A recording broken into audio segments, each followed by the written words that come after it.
Max Part, kamusta kayo? At ngayon ay pag-uusapan natin ang 10 ugali na dapat mong bitawan para hindi lumayo ang loob ng lalaking mahal mo sa'yo.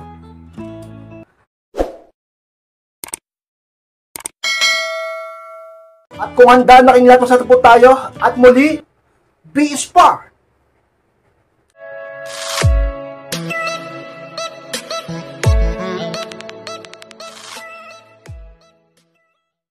At ang unang ugali kay inspire na nagpapalayo ng loob ng lalaking mahal mo sa iyo is ang ugaling mahilig makipaghiwalay. Yan ang unang ugali kay inspire ng ibang babae sa inyo. Kung bakit lumalayo ang loob ng lalaking mahal mo sa iyo, sapagkat ka-inspired yung ganyang pag-uugali nakakabuysit naman talaga. Kahit pa sabihin nating mahal ka niya, mababawasan ang amor niya sa iyo sapagkat ganyan ka. Alam niyo mga inspired, masakit din yan sa part ng lalaki kapag lagi ka nakikipaghiwalay. Diba? Imbis sa pag-usapan, imbis na bigyan ng solusyon, imbis na matuto magpatawad, magpakumbaba, ang solusyon mo lagi makipaghiwalay. Nambabla ka kagad, nag-a-unfriend ka kagad, diba? Nire-restrict mo kagad siya, nakikipaghiwalay ka kagad. Pinamamalita mo agad sa lahat, nahiwalay na kayo at kung ano-ano pa, pero at the end of the day, makikipagbalikan ka rin naman. At makikipag-ayos ka rin naman. Hindi mo rin naman siya matitiis dahil alam mo naman sa sarili mo na marupok ka. At talaga namang may katangahan ka din pagdating sa kanya. Pero, yung ugali mo, hindi mo maalis-alis sa sarili mo. O, yung iba sa inyo, tinatamaan dyan. Mahilig ka makipaghiwalay, ano? Pag ikaw tinuluyan ng boyfriend mo o ng mister mo, iyak-iyak ka talaga. Alam nyo, sabihin natin, nagkakamali ng lalaki.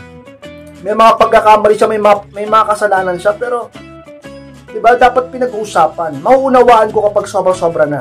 Kapag palagi ka siya nasaktan, kapag palagi ka niloloko. Ang problema sa iba, mapag-uusapan naman. Ang problema sa iba, hindi naman ganun kabigat yung ginawa ng pagkakamali ng partner. Akala mo siya, perfecto ka ba?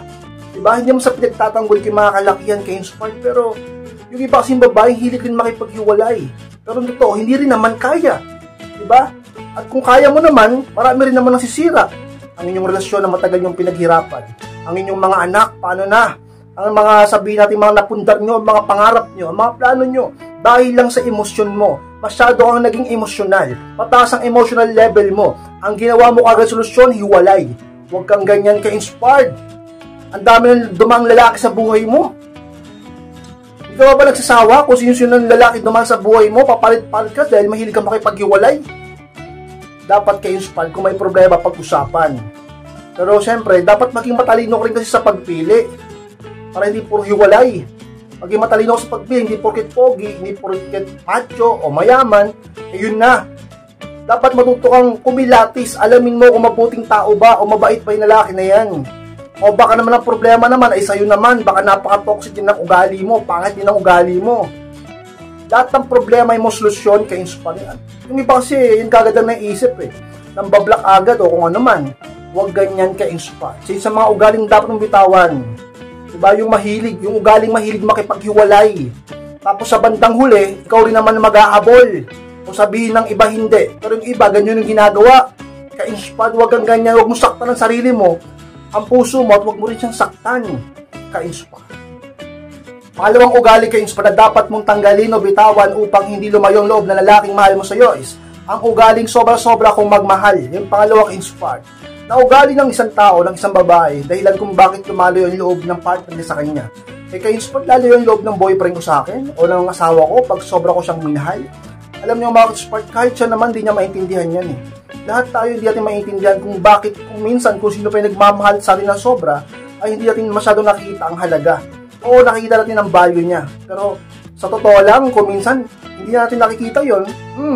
Kaya nga kung minsan, nasasaktan mo siya Kaya nga kung minsan nakapagsita ka ng masama O, di ba? Kaya nga kung minsan nagkakamali ka rin sa kanya. Ganun yan. Pero, inspired, huwag kang magmahal ng sobra. Sa lahat ng bagay sa mundo, sa ibabaw ng lupa, sa ilalim ng araw, kapag lahat sinobrahan mo ay masama. Talaga naman, ka-inspired, hindi maganda ang bagay na sobra. Tulad sa pag-ibig o pagmamahal. Dapat kapag nagmahal ka, sapat lang. Dahil kapag nagmahal ka lang ng sapat lang, ang ibig sabihin lang yan, ka-inspired, iniligtas mo ang sarili mo sa katangahan.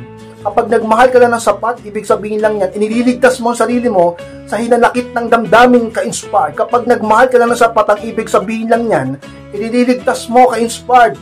Talaga naman ang inyong relasyon sa pagkawasak sapagkat ang lahat na nagmamahal ng sobra, kung minsan sila pa ang nakakasira ng relasyon.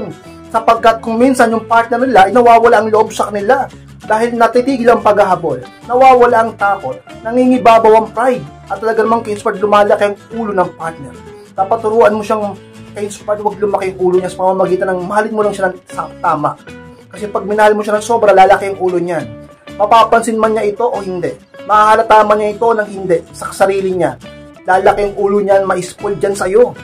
Siguro naman naranasan nyo na yan, karamihan sa inyo, nagmahal ng sobra.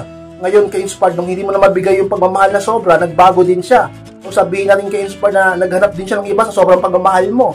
O sabihin natin ka-inspired na ang hinahabol niya na lang sa'yo, yung mga material na bagay na binibigay mo sa kanya, o yung perang binibigay mo sa kanya, dahil sa katangahan ng pagmamahal mo sa kanya, kung ano nung bagay o pera ang binibigay mo sa kanya, yun na lang ang minahal niya sa'yo at hindi na ikaw.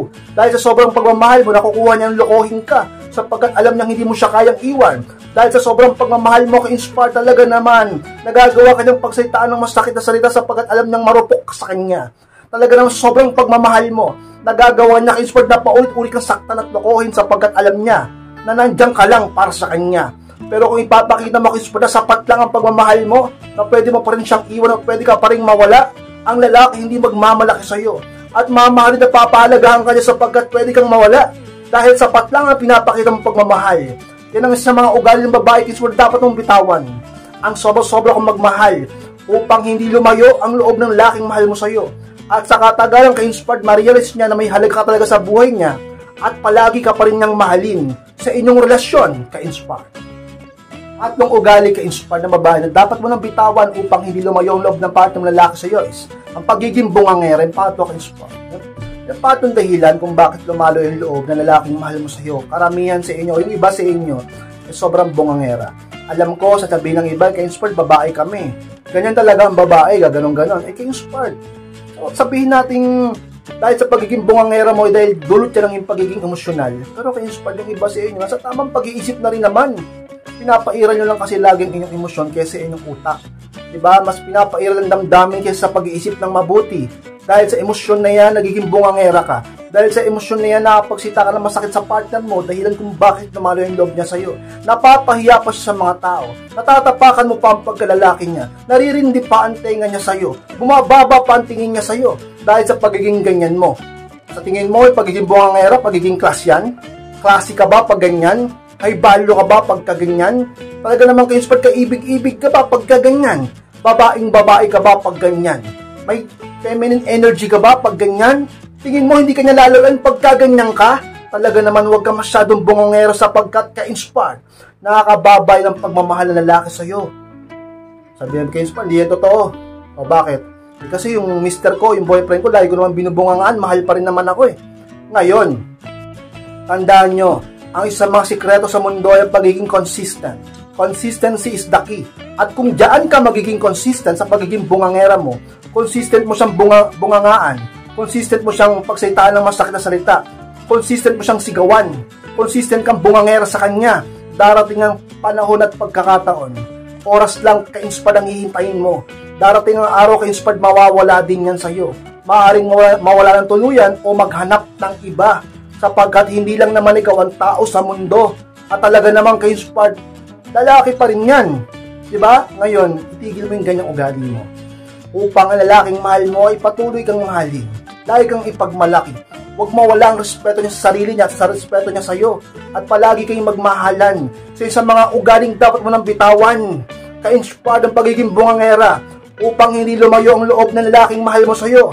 At laging magkaroon ng kapayapaan at mapag-usapan ng mga problema. Ka-inspired. Apat na ugali, ka-inspired, na babae na dapat mo nang bitawan upang hindi lumayo ang loob ng lalaking mahal mo sa iyo is ang pagiging martir. Yung pang-apat, ka-inspired. Ano yung ka-inspired ng pagiging martir? Alam niyo yung pagiging martir na ugali, ka-inspired, nakakalayo ng loob ng lalaki yan. Sapagkat katangahan yan. Paano niya makikita ang halaga mo kung ikaw mismo hindi mo nakikita ang halaga mo sa sarili mo? Kung ikaw mismo hindi mo pinapahalagaan o minamahal ang sarili mo sapagkat martir ka. Paulit-ulit kang sinasaktan. Paulit-ulit kang pinagsisinungalingan. Paulit-ulit kang niloloko. Paulit-ulit kang pinapaiyak. Paulit-ulit kang pinagmumukhang tanga. Andyan ka pa rin para sa kanya. Alam mo na nga meron siyang iba, pinagpalit ka na, naghahabol ka pa rin sa kanya. At pinagpipilit mo pa rin ang inyong relasyon, ang sarili mo sa kanya. Paano kanya mamahalin pagkaganyan ka? Lalo yung loob niya sa iyo sapagkat bababa ang tingin niya sa iyo. Sa mga dahilan kung bakit lumalayo yung loob ng lalaki sa babae, sapagkat bumababa ng tingin niya dito. Kung ayaw mong bumaba ang tingin sa'yo ng lalaki, huwag kang maging martir. Pataasin mo lagi ang value mo sa mga mata niya.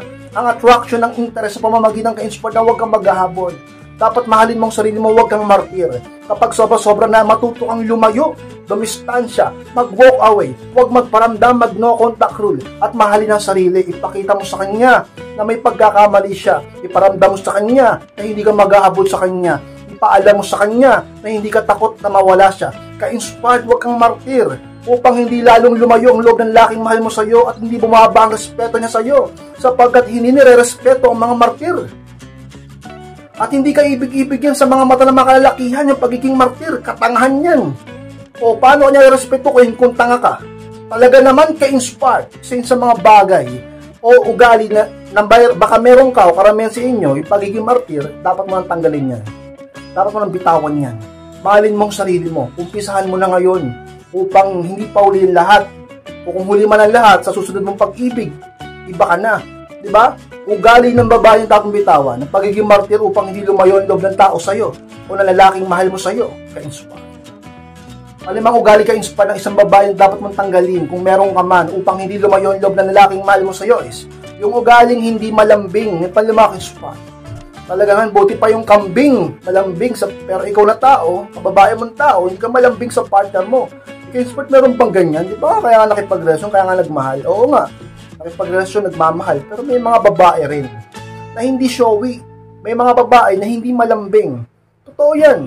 Alam nyo, sa pag-observe ako, nakakatulong talaga yung pagiging hindi malambing para masira kayo. Diba? At mas tumatatag naman ang isang relasyon kapag malambing ang isa't isa. Tandaan nyo, maging sweet ka sa partner mo. Maging sweet ka sa boyfriend mo, sa mister mo, upang hindi lumayo ang loob niya sa'yo. Kailan ka pa magiging malambing? Kapag meron ng ibang naglalambing sa kanya, kapag may iba ng babaeng sweet sa kanya, doon ka lang kikilos, doon ka lang maglalambing, doon ka lang magiging sweet sa boyfriend mo o sa mister mo. Kapag may iba nang naglalambing sa kanya, ka-inspired ngayon pa lang. Ayusin mo na yan, maging malambing ka sa partner mo lalaki upang hindi lumayo ang loob niya sa iyo at upang makaranas ka rin ka-inspired ng matinding kalambingan sa kanya at romansa pa sa kanya. Isa yun sa mga sikreto upang tumibay kayo ka-inspired. Ang pagiging boring sa isang relasyon, ang pagiging boring sa isang relasyon ang talaga namang isa sa mga nakakasira sa damdamin at pag-ibig ng isang lalaki. Kaya huwag kang ganyan. Matuto kang talaga namang ka-inspired maging malambing upang hindi mawala ang pag-ibig niya sa iyo, ka-inspired. Pangalan na ugali ka-inspired na dapat mong tanggalin upang hindi lumayo ang loob ng lalaking mahal mo sa iyo is ang ugaling mahilig magkumpara. Yan pangalan ka-inspired. Ganyan ka ba? Mahilig ka bang magkumpara? Talaga namang ka-inspired, itigil mo yan, ugali na yan. Alam nyo, bilang mga Pinoy, ibang sa ibang Pinoy Pinoy mo yung Pinay, nagkukumpara kung minsan marami rin inggitera dito sa bansang ko Huwag kayong ganyan ka-inspired. Dalawa yun inggit o inspirasyon. Ma-inspired ka sa tagumpay ng iba at sa kung anong meron ng iba, hindi naiinggit ka. Kasi kukumpara mo ang relasyon mo, ang relasyon nyo sa iba, kukumpara mo ang boyfriend mo sa ibang lalaki, kukumpara mo ang mister mo sa ibang lalaki, mahilig kang magkumpara. Alam nyo, nakakasakit yan. Nakakalayo ng loob yan ka-inspired. Kapag yung iba sa inyo, di ba, kinukumpara yung boyfriend. Sino mo si ganyan, meron ng ganito, meron ng ganyan, narating na to. O ibang asawa naman, may ibang asawa, mapagmahal, nabibigay yung gusto, samantalang kami, hindi mo magawa. Mahilig kang magkumpara. Mahilig kang magkumpara. Tigil mo yung ganyan mo. Inggitera ka kasi. Tigil na pagiging inggitera mo. Talaga namang ka-inspire, nakakasakit ng damdamin ng part ng lalaki yan. Matuto kang mag-appreciate sa kanya. Alam nyo, ang lalaki pag mahal ka, magsusumikap naman yan Ginagawa naman lahat para sa'yo Ikaw lang itong nakukulangan Sa mga sikreto, ka-inspire upang maging matibay kayo. Huwag kang masyadong magkumpara. Talaga naman kung magkukumpara ka sa loob-loob mo na lang.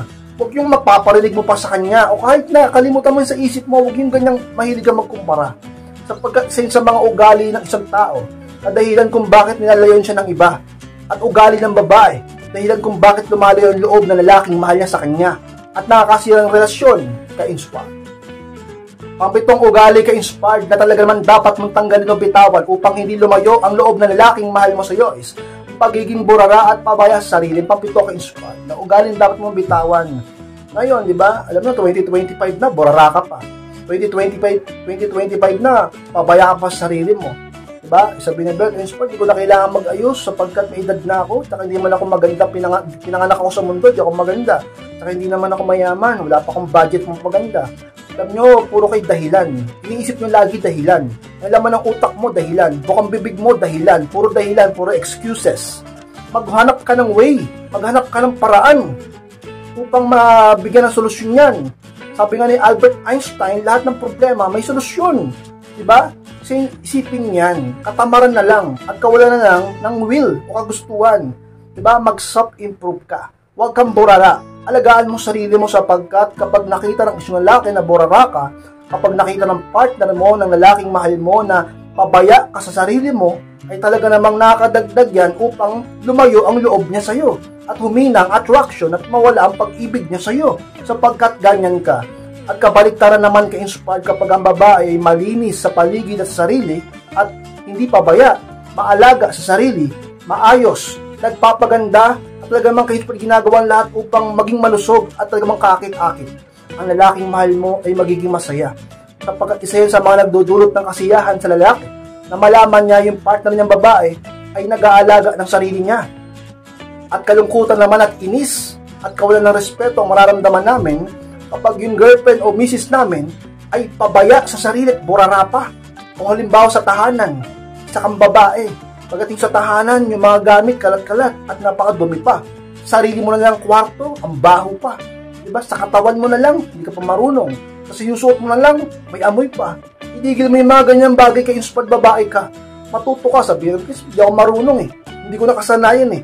Eh di pag-aralan mo, eh di sanayin mo sarili mo. Puro kasi dahilan.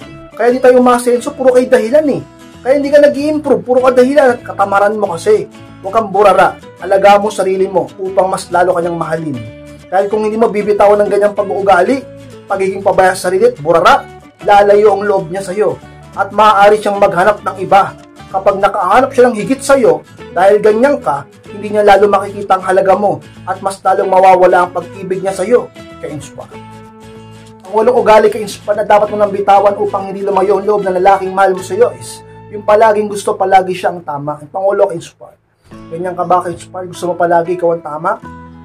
Baka sabihin nyo naman hindi, sabihin ng iba hindi. Pero totoo, sa maraming pagkakataon, ayaw mong patalo. Sa maraming pagkakataon, alam mong ikaw ang may mali. Alam mong ikaw ang may sabihan at pagkukulang. Pero sa sobrang taray mo, sa sobrang sungit mo, sobrang emosyonal mo, sobrang taas ng tingin mo sa sarili mo, sobrang bosin mo, feeling mo lagi ikaw ang tama. At ang mali, ginagawa mong tama. Ang mali mo, pinapangatiwiranan mo pa.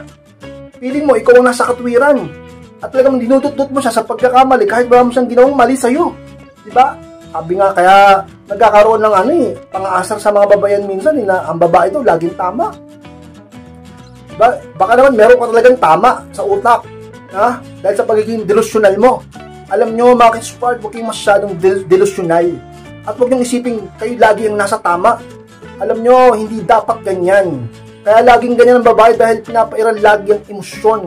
Hindi na gumagana ang utak, laging emosyon. Talaga namang ka-inspired kapag ganyan ka, lalayo yung loob na lalaking mahal mo sa'yo. Sapagkat una sa lahat, mababad trip yan sa'yo. Iinit ang ulo, maiinis. At lagi kayong mag-aaway. Pag lagi kayo nag-aaway, mawawala ang pag-ibig. Mawawala ang spark. Mawawala ang tamis. Pag lagi kayo nag-aaway, palagi kayo nagtatalo sapagkat ayaw magpatalo. Gusto mo palagi, ikaw ang panalo. Gusto mo ikaw lagi, ikaw ang tama. Lalayo ang loob niya sa'yo. Lalayo din siya sa'yo. Hindi niya gugustuhin makasama ka pa. Hindi niya gugustuhin makita ka pa. Hindi niya gugustuhin ka-inspire at talagang magkasama pa kayo. Talaga naman dahil sa ugali mong yan. Itigil mo ang bagay na yan upang may tumagal sa'yo.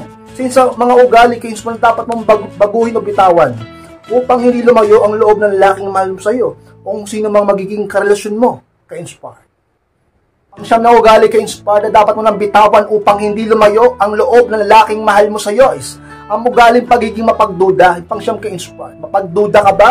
Sabi ng iba ka-inspire, di akong pagduda, think positive, lagi akong positive. Eh talaga, tignan mo yung mga message mo sa boyfriend mo, sa chat, sa text. Diba? Di ka mapakali. At lagi ka kung ano-anong pinag-iisip mo sa kanya. Diba? Huwag ka masyadong mapagduda. Matutong magtiwala. Sabi ng iba ka-inspire, kasi dati niloko na ako niyan eh. Dati na, nang babae na yan. Eh kung ganyan pala, ka-inspire, puro ka reklamo, dapat hindi mo na lang binalikan. Total para, puro ka lang dyan pagdududa, dapat hindi mo na binalikan, binigyan mo pa siya ng sakit ng ulo, binigyan mo pa ng sakit ng ulo ang sarili mo. Diba? Puro ka lang para pagdududa, dapat pala, hindi mo lang siya binalikan kung ganyan ka. Kung pinatawad mo na, at nagkaayos na kayo, nagkabalikan na kayo, matutong magtiwala pa rin. Bigyan mo pa rin tiwala, alam ko mahirap.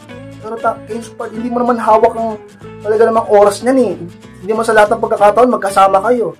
Hindi mo kontrolado ang isip at puso niya. Wala kang choice kundi magtiwala. Kung lagi ka magdududa, mag-aaway lang kayo palagi. At baka dyan, mas lalo niya pang totohanin yung mga duda mo. Gusto mo bang mangyari yon? Pinagdududahan mo siya na meron siyang iba kahit wala naman. Kapag yan napikon sa'yo, baka totohanin niya yung mga duda mo. Tigil mo yung mga ganyang bagay ka-inspire, nakaka-bad trip yan. Lalayo yung loob niya sa'yo. Baka sabihin ng iba ka-inspire, bakit naman ganun? Bakit naman totohanin niya? Bakit naman gagawin niya yung mga duda ko? Yun nga yung kinaiinis ko. Sapagkat may inis nga sa'yo. Una sa lahat, may inis sa'yo. Pangalawa, lalayo yung loob sa'yo. Kapag lumayo ang loob niyan sa'yo, ibig sabihin, bumaba na ang halaga mo. Kasi lumayo na yung loob niya sa'yo eh. At mas meron na siyang katapangan na gawin kung ano yung tinatatakot mo. Kasi nga, lumayo ng loob niya sa'yo dahil sa pagiging ganyan mo. Ang sikreto, huwag kang masyadong mapagduda. Pagtuto kang magtiwala. At kung magdududa ka man, huwag masyado. At magtanong ng maayos. Yung iba kasi, garalgal magtanong eh. Nasaan ka ngayon? Siguro may iba kang kasama, no? Yung kasama mo, anong pangalan? Mag-selfie ka nga? Mag-picture, di ba? Ang napaka-ano eh. Break pa yung NBI. Diba? Dapat ganito. Yung kasama mo ngayon, nasaan ka? Kasi hindi ka pa nagre-reply, kanina pa ako naghihintay sa message mo. Ganun. Hindi yung masyado kang aggressive, pagtanong. Mais ka. Huwag ka masyado mapagduda upang hindi kayo mag-away, hindi kayo magtalo, hindi laging lumayo ang loob niya sa'yo. Sa mga ugalin dapat bitawan kay spot.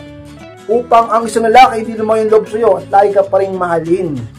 Ang 10 ugali kay spot na dapat mo lang bitawan, tanggalin sa sarili mo upang hindi lumayo ang loob ng lalaking mahal mo sa'yo is yung ugali ka-inspire na pagiging bastos, yung pansampu ka-inspire. Alam nyo, talaga namang walang duda, lalayo at lalayo ang loob ng lalaking mahal mo sa'yo kapag palagi mo siyang binabastos, kapag wala kang galang sa kanya, hindi mo siya nare-respeto, kapag kaganyan ka, itigil mo ang ugali ng inspire. Sikapin mo, tanggalin ang sarili mo. Kung saan ka man lumaki, sino man ang naging mga kasama mo sa paglaki mo, kaya ka naging ganyan, itigil mo yan. O baka naman sa personality mo na yan, ganyan ka, itigil mo yan ka-inspire upang may tumagal sa'yo at upang maging masaya ka. Alam niyo yung pagiging bastos, sa mga dahilan kung bakit talaga ang isang tao sa pagtanda niya, siya ay nag-iisa. Gusto mo bang maging mapag-isa sa paghabang buhay? Yung iba, hindi na nakapag-asawa eh. Yung iba, hindi na nakapagpamilya. Yung iba, puro hiwalay. Dahil sa ugali mong bastos. Tigil mo yung ganyang ka-inspire. Ka-inspired, may bastos ba na babae? O bakit? Tao rin naman kayo. Maraming babaeng bastos. May lalaki. Maraming lalaki na bastos. Pero may mga babae din na bastos. Iba-ibang level ng kabastusan. Kaya ka-inspired, matuto kang respeto sa boyfriend mo. Lalo na kapag asawa mo na yan, mister mo na, mag-asawa na kayo, matuto kang respeto sa asawa mo. Kung gusto mo na respetuhin ka din niya, at respetuhin ka rin ng ibang tao o ng mga kakilala niya, at ng mga kaibigan kakilala mo, kayo pag huwag kang ganyan. Alam nyo yung ugali na yan, isa sa mga nagpapabagsak sa tao eh. Yung ugaling bastos, isa sa mga talaga namang kayo pag nagpapawala ng pagtingin at pag-ibig ng tao sa'yo, ng isang lalaki. At kung magiging magalang ka, matututo ka maging mapagpakumbaba at magiging marespeto ka at talagang magiging sabihin nating umunawa sa mga bagay-bagay imbis na mambastos. Ang lalaking mahal mo, papahalagahan ka niyan. Sapagkat ang sa mga pinakagusto at pinapangarap na makalakihan sa buong mundo is yung babaeng marunong silang respetuhin. Sapagkat karamihan ng lalaki sa mundo, piling nila sila ay hari. At ang pagiging hari, ayaw nilang binabasos sila. Sapagkat karamihan ng lalaki sa mundo ay leader. Kahit pa sa pamilya, kahit pa sa Biblia, kahit saan pa sa gobyerno, lalaki kayo pa ng ginagawang leader. Kaya huwag mo siyang bastusin upang hindi siya magalit sa'yo. Pag yan nagalit sa'yo, lalo yung loob yan sa'yo, maghahanap yan ng iba. At hindi ka na niya mamahalin pa. Hindi niya gugustuhin ang tulad mo na bastos sa kanya. Itigil mo ang ugaling yan ka-inspire. Bitawan mo na ang ugaling bastos upang hindi lumayo ang loob ng lalaking mahal mo sa'yo. Expert, maraming salamat sa pagtapos ng vlog na. Huwag niyo pong kalimutan na mag-like, comment, share na rin po upang makatulong din po tayo sa iba. Sa mga hindi pa subscribe, hit niyo po subscribe, hit niyo po notification bell upang ma-notify kayo pag may bago ang upload. Sa mga gusto magpa-coaching o magpa-advise, mention na po sa akin Facebook ay may profile picture ko at pakichat na ako. Pagod na ako, talaga naman mga expert, maraming salamat sa panonood ng vlog na ito. Hanggang sa muli, mahal ko po kayo at muli, be smart!